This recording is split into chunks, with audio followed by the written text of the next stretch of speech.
Reap What You Sow, Chapter 3. I got a bone to pick with this guy. Upon stepping through the door, the fog lifted, and they were met with a huge, fiery-colored office with endless rows of charcoal cubicles. It was brightly lit, making Abel squint. Confirming Abel's suspicions, a skeleton stood in front of them, waiting for them. He couldn't help but stare because the skeleton looked even goofier than he could have ever imagined. He was dressed head to toe in dress clothes, a white button-up shirt, a pair of slacks that were tightly cinched around his pelvis with a black belt, a red tie, and a pair of greenish glasses that were oh so subtly taped to the sides of his head. The twins stared at him, and he stared back, not saying anything for a minute, making the situation more and more awkward. The skeleton began flipping through papers on his clipboard, trying to look busy. Meanwhile, other workers in the place slowed to stare at the new guests. Abel grew tenser by the second and finally blurted, Is this the right place?" The skeleton clicked his jaw, snapping out of whatever trance he was in. "You the new Reaper, kids?" he asked, in a very obviously fake accent. What kind of accent? Abel couldn't tell. Australian, maybe?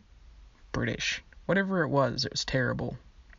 Abel nodded along, wondering who else in this place could possibly be the new Reapers. Yes, excellent."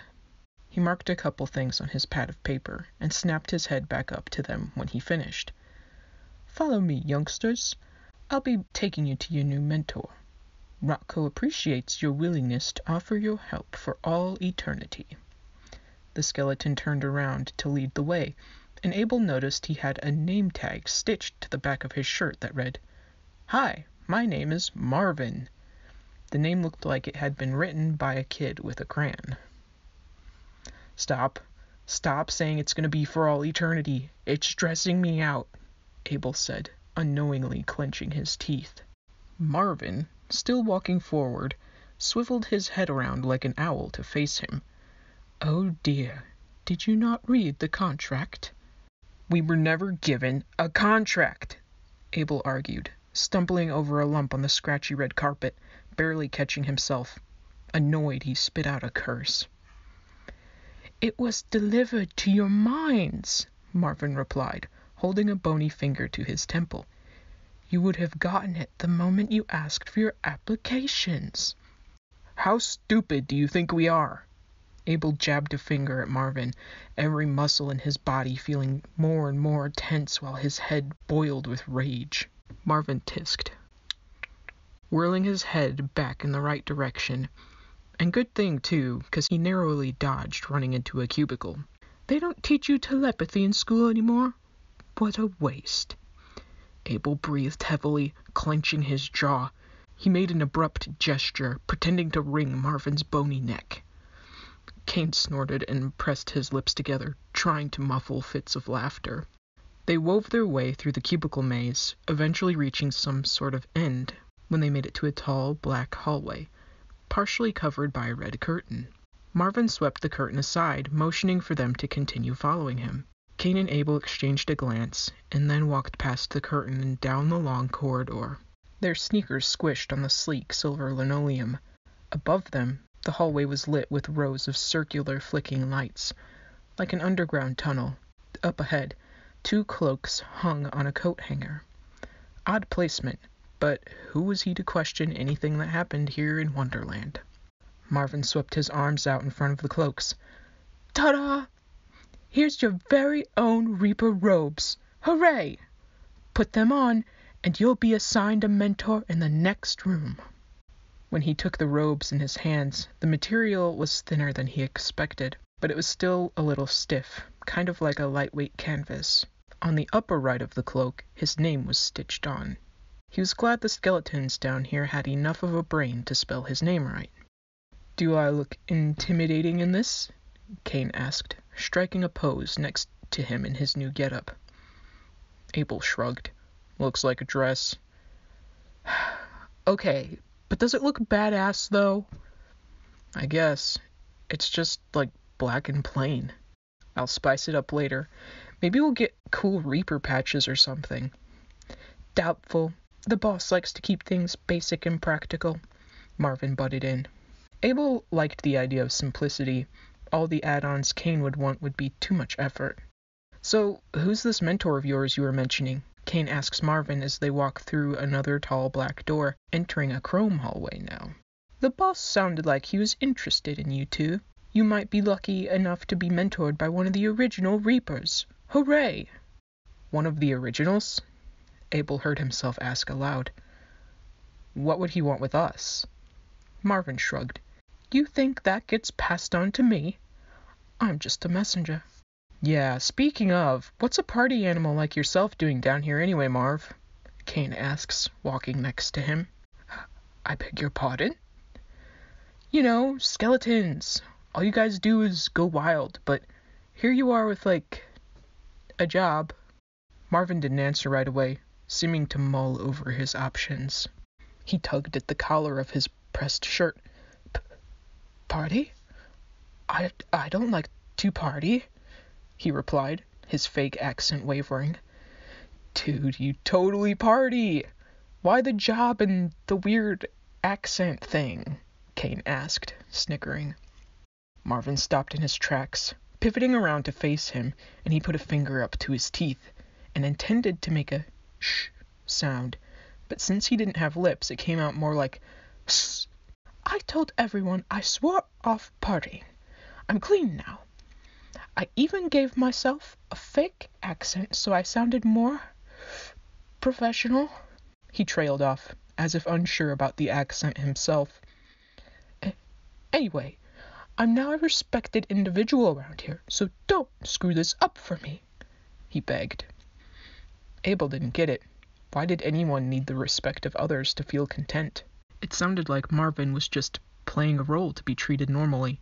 That would be too much work to upkeep. This is probably why he himself didn't have any sort of friends. He shrugged. Whatever. We don't care how you decide to live. Can we just get on with this? Sssss! Kane held up a finger to his lips. This is a respected man here. We should treat him as such. He put his hands together under his chin and bowed his head slightly. Forgive my brother, Marvin. We now see you are a skeleton of excellence. Marvin didn't notice that Kane was mocking him, and tipped his chin in the air. Yes, thank you. All is forgiven since you recognize I am a quality employee. He turned back around, a strut in his step as he led them deeper into the building. Kane elbowed Abel in the arm, giving him a goofy grin, and whispered, Look at the little guy go. Almost brings a tear to my eye. Abel rolled his eyes, but a playful smile tugged at his lips. You shouldn't encourage him, he whispered. And where would the fun be in that? He chuckled. After that, they followed Marvin a little farther until they reached a big room full of computers and machinery that made no sense to Abel. But what really caught his eye was the enormous figure standing over a little guy in a lab coat, who barely came up to this guy's hip. Oh, boss, you're here. I brought the 2 new Reaper kids, like you asked, Marvin said, gesturing to the twins. The huge, cloaked figure turned around as they approached. Unlike he and his brother's skin, their new mentor had a purple pigment that was richer and a little darker than theirs. Along the sides of his arms, torso, and face were glowing blue spots. He pulled back his hood as they stood a few feet away from him, revealing his large features. Dark eyes and glowing spindly fins on the sides of his head that drifted up and down slowly as if they were still floating freely underwater. He stood a solid 2 feet taller than them and looked down at them with an unreadable expression. Marvin patted them on the shoulder. You two are in good hands. Enjoy your new reaping jobs. He waved and left them. Abel couldn't believe the thought even crossed his mind, but he wished Marvin would stay longer and help them break the ice with the boss here, who didn't say much at first and seemed to just be inspecting them. So, you are the new recruits?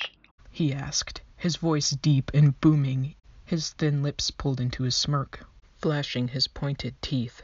I'm Erysichthon. I will be the one to mentor you.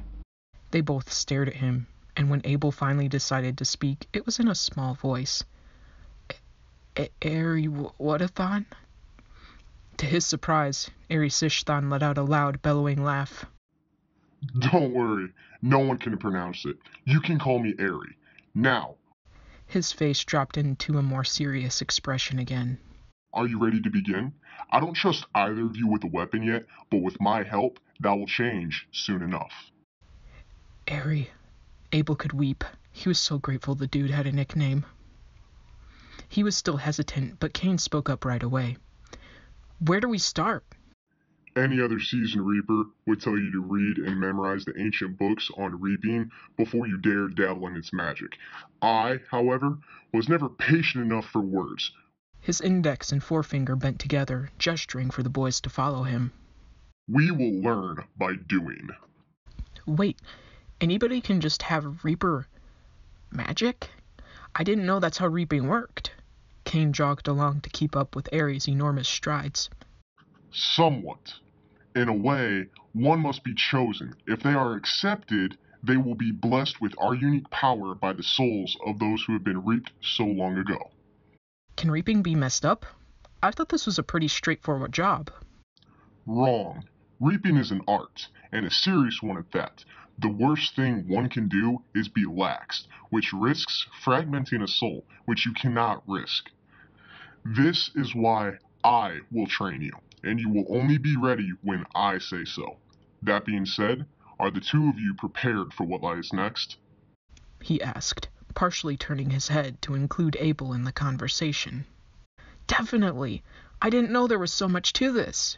Cain grinned. And you? Eri turned fully to Abel. Abel's brow creased, and he looked to the side. After hearing Eri's speech, he was not ready. This was no longer an annoying little game led by his brother. This actually put life in his hands. To reap without fail. To ensure the safety of the soul and send them into the afterlife. He tightened his hands into fists. I don't know how anyone can be ready for this. Eri flashed him a small, almost unnoticeable smile. You're right.